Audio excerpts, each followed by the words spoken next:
चमोली जिले के थराली में स्वास्थ्य महकमे की बड़ी लापरवाही सामने आई है। समय पर इलाज न मिलने से सामुदायिक स्वास्थ्य केंद्र थराली से रेफर की गई गर्भवती महिला ने 108 एम्बुलेंस में ही दम तोड़ दिया।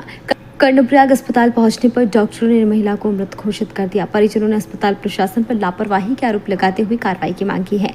घटना सोमवार की है। कुराड़ गांव के आफर तोक निवास 35 वर्षीय सरिता देवी पत्नी नरेंद्र कुमार को प्रसव पीड़ा होने पर सुबह करीब 8 बजे सामुदायिक स्वास्थ्य केंद्र थराली लाया गया। परिजनों का आरोप है कि महिला उक्त वक्त पूरी तरह से स्वस्थ थी, लेकिन नाइट ड्यूटी पर तैनात डॉक्टर ने करीब 3 घंटे बाद 11 बजे महिला का चेकअप किया। अस्पताल में गायकोनोलॉजिस्ट ना होने के कारण दोपहर 3 बजे महिला को हायर सेंटर कर्णप्रयाग रेफर कर दिया गया। रास्ते में नारायण बगड़ के पास महिला की हालत बिगड़ी और एम्बुलेंस में ही मौत हो गई। परिजनों का आरोप है कि 108 एम्बुलेंस में ऑक्सीजन सिलेंडर और पंखे तक की व्यवस्था नहीं थी। मृतक के 2 बच्चे हैं, 15 साल का नितिन कुमार और 8 साल की पायल, जो अब बेसहारा हो गए हैं। फिलहाल मृतका की शव का पोस्टमार्टम कराया जा रहा है। ग्राम प्रधान लिटाल चमोली देवी ने कहा कि सरिता देवी के 2 छोटे बच्चे हैं जो अब अनाथ हो गए हैं। हम प्रशासन से मांग करते हैं कि दोषी डॉक्टर स्टाफ पर सख्त कार्रवाई हो और बच्चों को मदद दिलाई जाए। अब सवाल यह है कि जब सुबह 8 बजे मरीज अस्पताल पहुंच गया तो 3 घंटे तक चेकअप क्यों नहीं किया गया?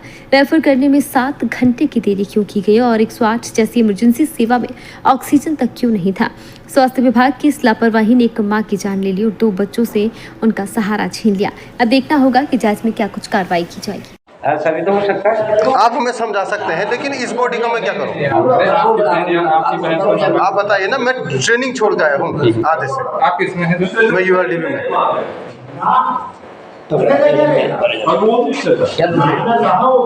अरे तुम उठफड़ की रहे सु चलो फिर वो दिक्कत नहीं, पर ये हम उतने दूर से अगर मैं बराबर के साथ कोई हेल्प सच्ची नहीं करूँगा सर, लेकिन आइडिया भी तो होना चाहिए कि डिकम्पोज। मेरी बात सुनिए, रात को सिर्फ मैं एक वार्ड में 2 नर्स हैं, मैं आपकी ढूंढने में टाइम लगेगा, तो हमारे पास अलग से स्टाफ नहीं है उसके लिए, हम लोग ही करते हैं मुझे, तो सरकार ने रखा तो स्टाफ नहीं करता। इसी समय वास्तविकता क्या थी, बहन है मेरी जिनकी आज मैं समझ रहा हूँ, मैं समझ रहा हूँ आपकी, मैं हमारा पूरा दुख। वहाँ भी हमें रोका गया।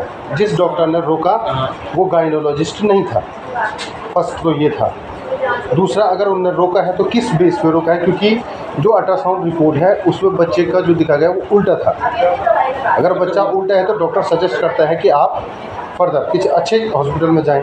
देखिए उन्होंने अगर 2 बजे मैं तो ड्यूटी पे अभी आया हूँ, मुझे इस बारे में जानना नहीं तो हम तो हमारा केस मैं आपको समझ रहा हूँ, सामने वो जी न्यूज़ वाला मंगा रखा मैंने, वो बात करेंगे। आप मंगाइए, एक चीज़ से नहीं होगा। जनता जब तक जागरूक हो तब तक सरकार भी करती नहीं। जनता कुछ नहीं करेगी सर। जो थराली की व्यवस्थाएं हैं, दवाएं इतनी पाई गई कि सारी दवाएं अभी आपने परसों देखा। आप समझ रहे कितना पर लोड करना पड़ा आपको? नहीं, हम समझ सकते सर। आप बैठे हैं पर शर्मा जी का भी स्विच ऑफ आ रहा है, वैसे वो हमारी अच्छी पहचान से। शर्मा जी की माता जी की डेथ हो गई। अच्छा, डॉक्टर राजेश शर्मा काफ़ी। उनकी माता जी की डेथ हो मैं PMK के में मास्टर ट्रेनर एग्रीकल्चर में। अच्छा, तो तब से गंगा मैडम हो गई। सरकारी सेवाओं के अभाव में लाचार हैं। कल दिनांक को मेरी बहन लगभग 8 बजे करीब प्रसव के लिए पैदल चल करके सामुदायिक स्वास्थ्य केंद्र थराली तक आई थी। सामुदायिक स्वास्थ्य केंद्र थराली में जब वो पहुँचे तो 9 साढ़े 9 बजे उनकी पर्ची कटी और पर्ची कटने के बाद वो उनकी जो रिपोर्टें हैं वो सारी जमा हुई और लगभग 11 बजे करीब वहाँ पे एक डॉक्टर आए।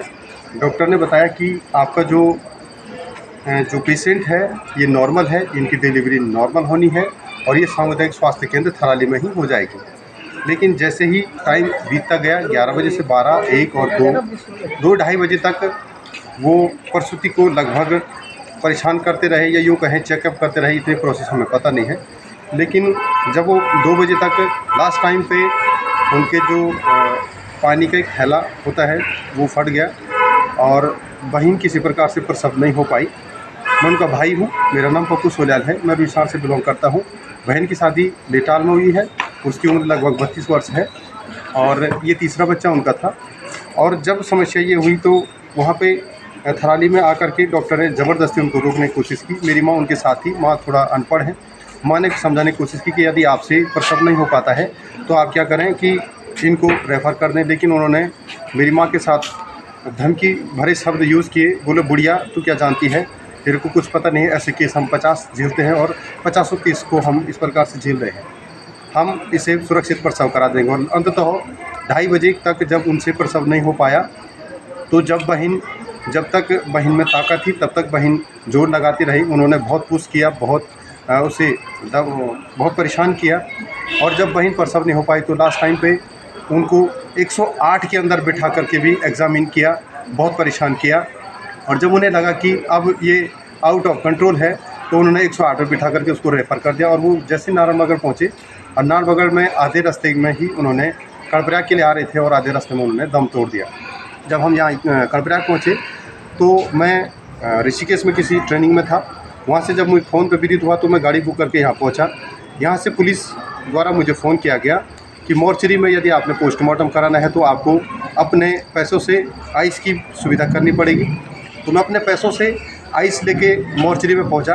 मोर्चरी में जब मैंने देखा तो जो डीप फ्रिज है उसमें कीड़े पड़े हुए हैं, उसकी वीडियो मेरे पास है। और जब वो कीड़े पड़े हुए थे तो वहाँ पे मेरी बहन को रखा गया।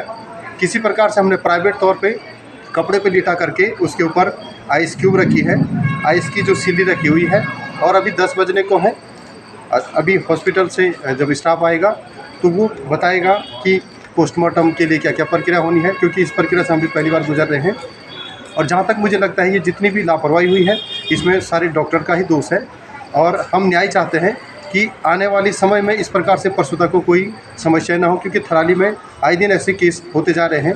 पिछले वीडियो में हमने देखा था कि उन्होंने बहुत सारी दवाएं जला दी थी।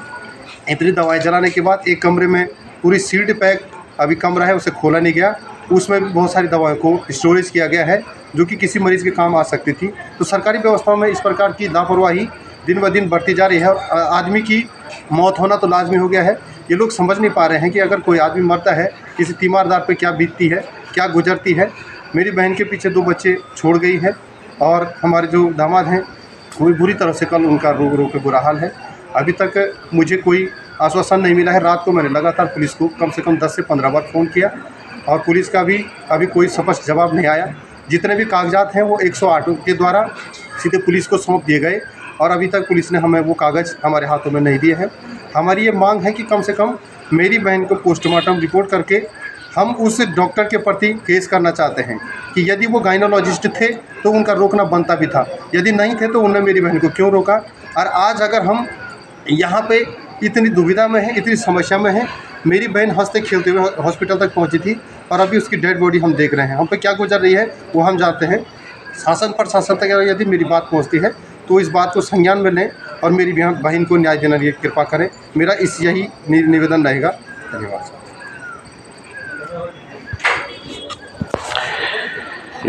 खबर भारतवर्ष के लिए चमोली उत्तराखंड से सुरेंद्र नेत्रा की रिपोर्ट। अपने शहर, अपने प्रदेश की ताज़ा खबरों के लिए लाइक करें, शेयर करें, सब्सक्राइब करें और हाँ, बेल आइकन दबाना ना भूलें, क्योंकि खबर हमारी, फैसला जनतंत्र का।